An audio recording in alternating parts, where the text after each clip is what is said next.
Il existe une plante qui pousse si vite qu'elle semble défier les lois de la nature. Elle n'a pas besoin d'être replantée après chaque récolte. Elle s'adapte à des climats extrêmes et peut se transformer en maison, en ustensiles, en papier et même en nourriture. Son nom, le bambou.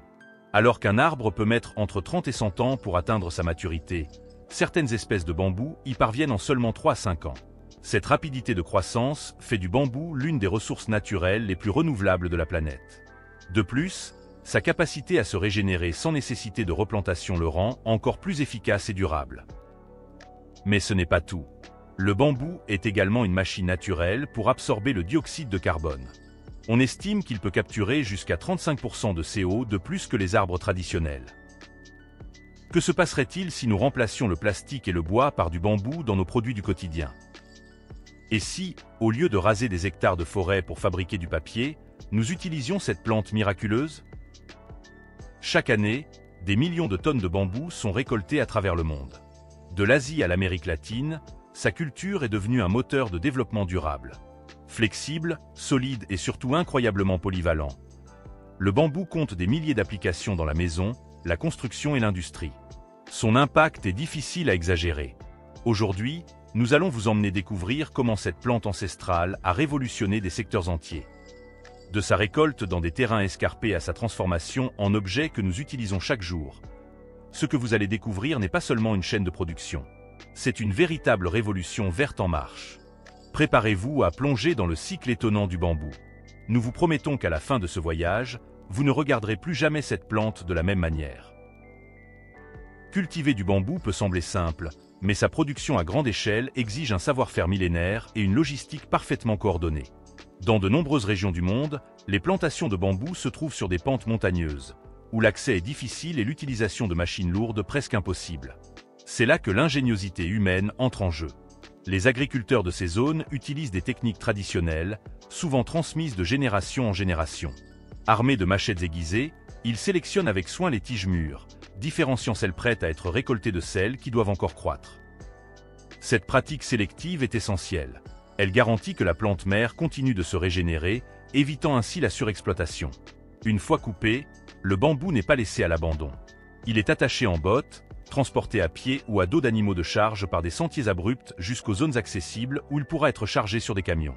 Dans certains endroits, des systèmes de poulies improvisés sont même utilisés pour descendre les fagots le long des pentes. Ce processus peut sembler rudimentaire, mais il est parfaitement adapté au milieu.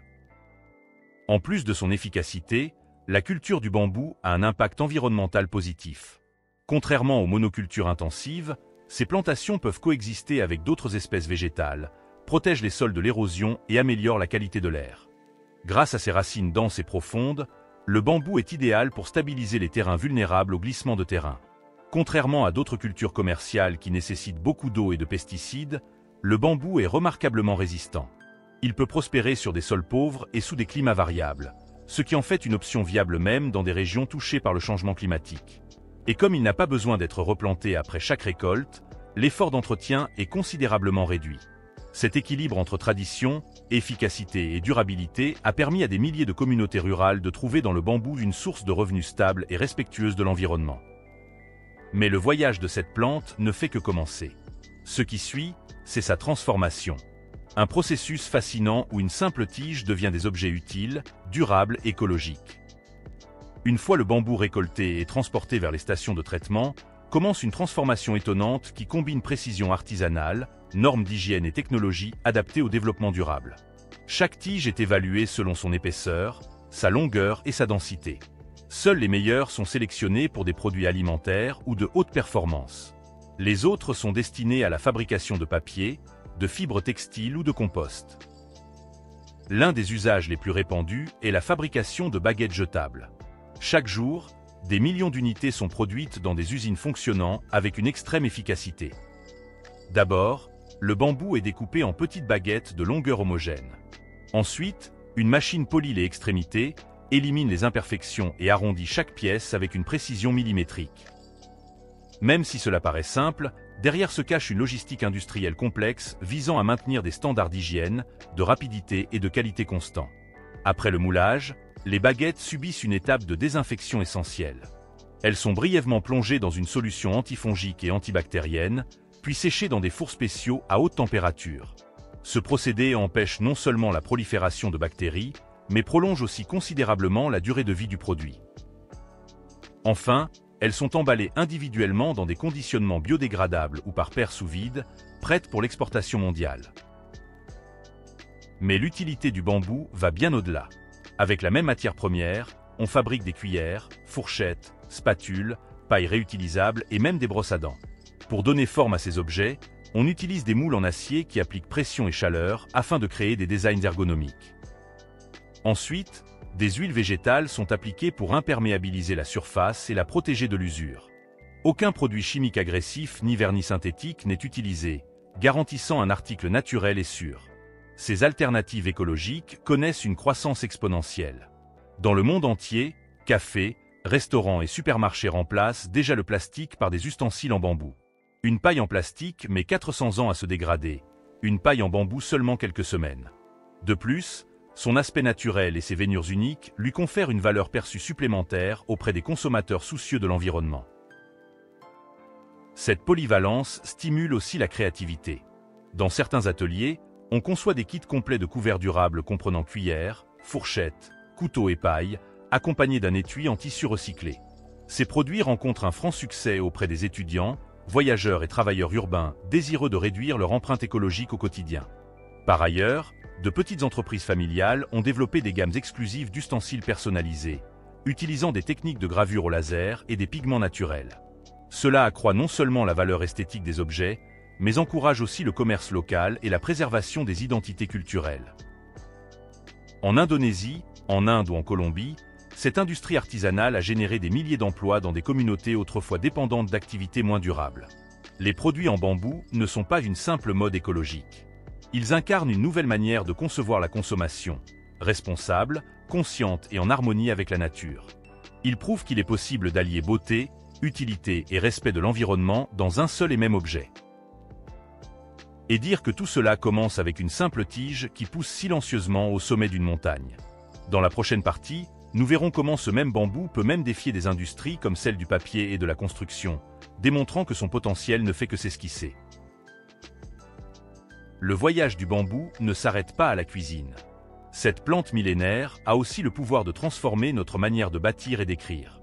Dans le domaine du papier et de la construction, le bambou s'impose comme l'un des matériaux les plus polyvalents, solides et écologiques de notre époque. Pour produire du papier, le bambou suit un processus spécifique. Contrairement aux arbres, dont les fibres sont souvent plus épaisses et difficiles à traiter, le bambou possède une cellulose longue, souple et très résistante. Ces fibres sont extraites en broyant la tige jusqu'à former une pâte visqueuse. Cette pâte est ensuite lavée, blanchie sans chlore, puis séchée afin de produire des feuilles de papier douces, résistantes et biodégradables. On l'utilise pour des cahiers, des serviettes, des emballages et même du papier hygiénique. En plus de sa qualité, il présente un avantage majeur. Alors qu'un arbre met plusieurs décennies à repousser, le bambou peut se régénérer entièrement en seulement 3 ans. Cela réduit la pression sur les forêts naturelles et diminue considérablement l'empreinte écologique du papier classique. Mais son potentiel dans la construction est encore plus impressionnant. Sa structure creuse et fibreuse lui confère une résistance à la traction comparable à celle de l'acier. En Asie et en Amérique, il est utilisé depuis des siècles comme matériau principal pour les toits, échafaudages et murs. Aujourd'hui, les architectes modernes le redécouvrent comme alternative écologique au béton et à la brique. Une seule hectare de bambou peut fournir assez de matériaux pour construire une maison de 100 mètres carrés, alors qu'un projet équivalent nécessiterait de déforester entre 10 et 12 hectares de forêt traditionnelle. Cette différence n'implique pas seulement un impact environnemental moindre, mais aussi des coûts réduits et des délais de construction beaucoup plus courts. Les panneaux de bambou compressés révolutionnent déjà l'architecture intérieure. On les utilise pour les planchers, les murs, les meubles et même les plafonds. Ils sont durables, résistants à l'eau et esthétiquement remarquables grâce à leur veinure naturelle. En plus, ils offrent des propriétés thermiques et acoustiques qui améliorent le confort des habitations. Et le bambou n'est pas seulement fonctionnel, il est aussi magnifique. Son apparence chaleureuse et organique procure une connexion avec la nature qu'aucun autre matériau ne parvient vraiment à imiter. Dans un monde où la construction est l'une des industries les plus polluantes, le bambou apparaît comme une solution tangible, renouvelable et visuellement saisissante. C'est une plante qui brise les paradigmes. Légère mais robuste. Rapide mais durable. Simple mais sophistiqué. Son utilisation dans le papier et la construction illustre à quel point la nature peut nous offrir des solutions aux problèmes les plus urgents, si nous apprenons à l'écouter et à collaborer avec elle plutôt que de la combattre. Mais au-delà de ses usages industriels, le bambou possède un pouvoir écologique extraordinaire. Sa culture n'est pas seulement efficace, elle est aussi régénératrice. Dans un monde menacé par la crise climatique, cette plante s'impose comme une alliée naturelle pour restaurer l'équilibre environnemental. L'un de ses bénéfices les plus remarquables est sa capacité à absorber le dioxyde de carbone. Des études ont montré qu'il peut capturer jusqu'à 35% de CO de plus que les arbres conventionnels. Planter du bambou ne se limite donc pas à éviter les émissions. Cela contribue activement à les éliminer de l'atmosphère. En outre, il libère de grandes quantités d'oxygène, faisant de lui un purificateur naturel de l'air. Son impact sur les sols est tout aussi précieux. Ses racines profondes et étendues stabilisent les terrains en pente, préviennent l'érosion et améliorent la structure des sols. Cela est crucial dans les régions dégradées ou soumises à de longues périodes de sécheresse. Le bambou peut croître sur des terres pauvres, les revitalisant sans recourir à des engrais chimiques ni à des pesticides. Comme il ne requiert pas de replantation après chaque récolte, il réduit l'épuisement des sols et limite l'intervention humaine. Son cycle de croissance continue en fait une plante presque autonome, idéale pour une agriculture à faible impact. Cela réduit aussi les coûts et facilite son adoption par des communautés rurales disposant de peu de ressources. À l'échelle mondiale, le marché du bambou est en pleine expansion.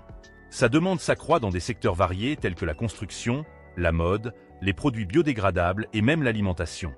Cette croissance économique se traduit par davantage d'emplois, une meilleure autonomie énergétique et une réduction de la dépendance aux matériaux polluants. De plus, le bambou s'inscrit parfaitement dans les principes de l'économie circulaire. Les résidus de son traitement peuvent être réutilisés comme biomasse, compost ou même transformés en biocarburant. Rien n'est gaspillé. Chaque partie de la plante trouve une utilité, renforçant son rôle de ressource intégrale et efficace. Face aux défis climatiques, le bambou n'est pas une solution unique, mais il constitue un outil puissant au sein d'une stratégie plus large. Sa culture raisonnée, combinée à des politiques environnementales responsables, peut nous aider à construire un avenir plus vert, plus juste et plus résilient. Et le meilleur, c'est que nous ne parlons pas d'une promesse lointaine, mais d'une réalité déjà en marche. Pour conclure ce voyage, voyons comment chacun de nous peut faire la différence. Tout au long de ce récit, nous avons vu comment une plante aussi simple que le bambou est capable de transformer des industries entières, de la fabrication de baguettes à la construction d'habitations durables. Ce n'est pas seulement une matière première. C'est une solution naturelle à de nombreux défis auxquels notre société est confrontée. Le bambou incarne une nouvelle façon de concevoir le progrès. Plutôt qu'exploiter sans fin les ressources, il nous apprend à les régénérer. Plutôt que polluer, à purifier. Et plutôt qu'épuiser, à préserver. Il est, sans aucun doute, un symbole d'espérance verte. Maintenant que vous connaissez son potentiel, la prochaine fois que vous tiendrez entre vos mains une paille, un cahier ou une paire de baguettes en bambou, souvenez-vous qu'au-delà de cet objet se cache tout un écosystème fonctionnant en harmonie. Et n'oubliez pas qu'il y a aussi des choix humains qui font la différence. Le bambou est déjà en train de changer le monde. Voulez-vous, vous aussi, faire partie de ce changement? Si vous aimez découvrir comment la nature peut nous guider vers un avenir plus responsable, laissez un like à cette vidéo, abonnez-vous à la chaîne et activez la cloche pour ne pas manquer nos prochains documentaires. Mais attention, ce n'est pas tout. La suite de cette vidéo sera tout aussi passionnante. Alors restez avec nous jusqu'au bout.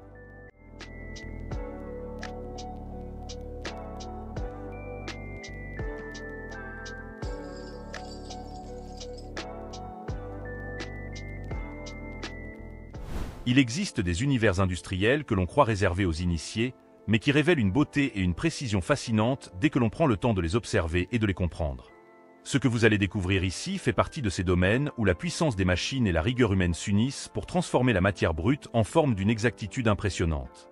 Si vous restez attentif jusqu'au bout, vous verrez comment chaque étape de ce voyage métallique s'imbrique dans la suivante pour donner naissance à des réalisations qui semblent presque impossibles à concevoir tant elles paraissent parfaites.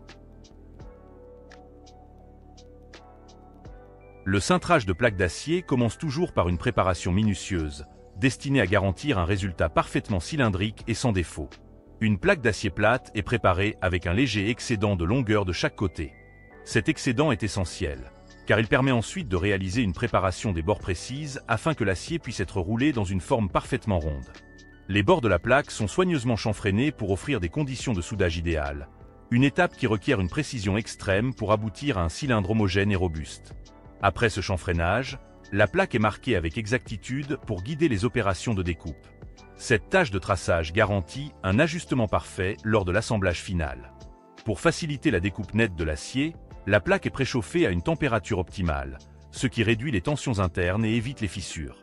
Le résultat est une coupe propre où l'excédent est éliminé et où les bords de soudure sont déjà formés. Une fois cette étape franchie, la plaque est introduite dans une rouleuse suisse de 320 tonnes, un véritable monstre mécanique conçu pour transformer une plaque plane en cylindre parfait de 276 mm de diamètre. La machine exerce une force colossale, mais parfaitement contrôlée, garantissant une courbure régulière sans altérer l'intégrité structurelle de l'acier. Lorsque la coque cylindrique est obtenue, elle est préparée pour la soudure.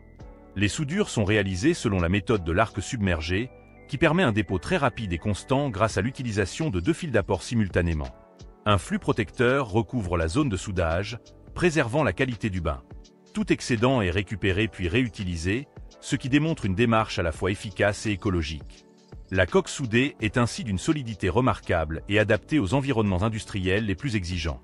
Mais le spectacle ne s'arrête pas là, car dans la même installation se trouve une presse plieuse capable d'exercer jusqu'à 3000 tonnes de pression sur des plaques de 8 mètres de long, l'une des plus puissantes d'Europe. Cette machine colossale peut plier des plaques d'acier inoxydable de 60 mm d'épaisseur et de 7,2 mètres de long en leur donnant des rayons précis selon les besoins des projets. Chaque pliage est une démonstration de force et de maîtrise technique. Et puisqu'il faut parfois aller encore plus loin, une plaque d'acier de 43 tonnes, épaisse de 150 mm et large de 2230 mm, peut être cintrée jusqu'à former un cylindre de 5000 mm de diamètre, une opération qui illustre la capacité extrême de ces équipements hors normes. Chaque phase, depuis la préparation des bords, le préchauffage, la découpe, le roulage, la soudure, jusqu'au pressage, est exécutée avec une coordination absolue et une rigueur qui garantit la fiabilité des pièces finales. Et c'est ici que je prends une pause pour vous dire quelque chose d'important. Si vous aimez découvrir ce type de processus industriels uniques et que vous souhaitez soutenir la création de ce genre de contenu, il suffit simplement de cliquer sur « S'abonner » et d'activer la cloche afin de ne manquer aucune des prochaines vidéos. Je vous assure que ce que vous allez voir dans la suite mérite vraiment de rester connecté. La fabrication des réservoirs sous pression débute par la sélection et la préparation des tuyaux et plaques d'acier. Les tuyaux sont découpés à des longueurs précises grâce à des machines automatisées, puis chaque pièce est numérotée et marquée afin d'assurer une traçabilité complète lors de l'assemblage. Les soudures sont réalisées avec des procédés tige et MIG. Le tige est privilégié pour les détails fins et la précision, tandis que le MIG apporte solidité et rapidité. Chaque joint est soudé de l'intérieur comme de l'extérieur afin de garantir une résistance parfaite aux hautes pressions. Après le soudage, les pièces sont assemblées avec un ajustement rigoureux pour que le réservoir soit totalement fiable. Ensuite, les technologies laser entrent en jeu. Les marquages au laser gravent nom et code sur les couvercles, assurant la traçabilité et facilitant le contrôle qualité. Puis, le découpage laser façonne des ouvertures précises pour accueillir tuyaux, vannes ou capteurs en limitant les finitions supplémentaires.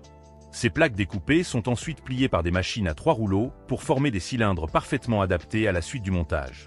Chaque étape est accompagnée de contrôles qualité stricts basés sur les réglementations européennes, afin que les produits finaux puissent servir en toute sécurité dans les industries chimiques, pharmaceutiques et alimentaires. La fabrication des poutres soudées commence par le nesting numérique qui optimise la découpe des plaques pour réduire le gaspillage. Les découpes CNC par plasma ou oxycoupage donnent ensuite des éléments aux dimensions exactes. Ces pièces sont ébavurées et rectifiées pour retirer tout défaut, puis elles sont pointées par soudure afin de maintenir leur alignement avant la soudure complète.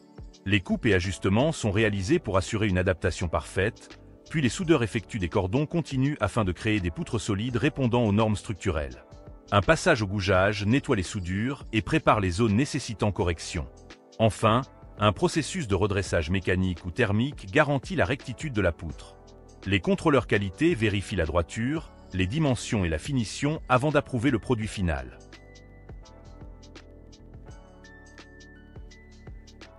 Dans les aciéries lourdes, les brames d'acier sont chauffées dans des fours jusqu'à atteindre la température de laminage, puis passées entre de puissants rouleaux qui réduisent leur épaisseur et leur donnent les dimensions recherchées.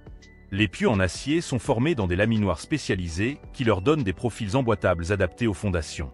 L'oxycoupage et le plasma sont utilisés pour créer des formes complexes selon les plans des clients, et chaque pièce est ensuite ébavurée et contrôlée.